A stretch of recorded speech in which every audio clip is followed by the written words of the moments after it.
More than 200 million people worldwide take a statin drug because of its ability to significantly lower LDL, or so-called bad cholesterol. But up to 29% of statin users complain of side effects. Muscle symptoms like pain, weakness, and cramps are by far the most common, but others include stomach problems and fatigue. Patients who experience side effects often stop using statins, but now there are pharmaceutical alternatives for people who would like to take a drug to help lower bad cholesterol but don't want to take a statin.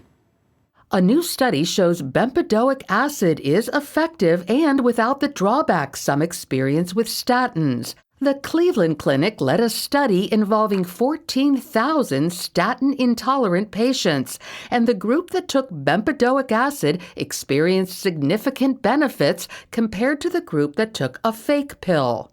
About a 30% reduction in major cardiovascular events and a 39% reduction in death from heart-related causes. Those are really big treatment effects. There were no more muscle-related difficulties with bempedoic acid than there were with the placebo treatment that half of the patients received. Bempedoic acid did, however, raise a few red flags. There were some side effects, including increased cost, but also some patients were more likely to develop gout and gallstones. But this is why it's important to talk to doctors about risk and benefits, not only with this drug, but with any medication. In addition to bempedoic acid, doctors can prescribe a number of other non-statin cholesterol-lowering drugs. Yeah, so one would be ezetimibe, which is a pill that you take and decreases cholesterol absorption in the gut.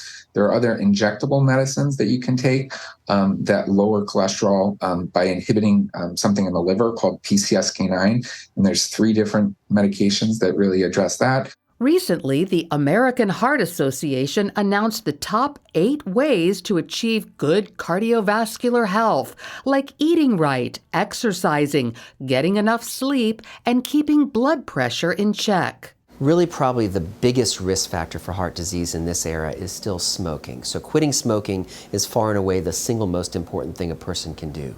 Fortunately, I think most people know that's the right thing to do and are either working on it or have done it or have never started smoking. So after that, the next biggest factor we pay attention to is cholesterol levels. High cholesterol is one of the real drivers for heart disease. In addition to statins and statin alternative pharmaceuticals, some doctors recommend natural products to help lower cholesterol, like oatmeal, niacin, and red yeast rice extract.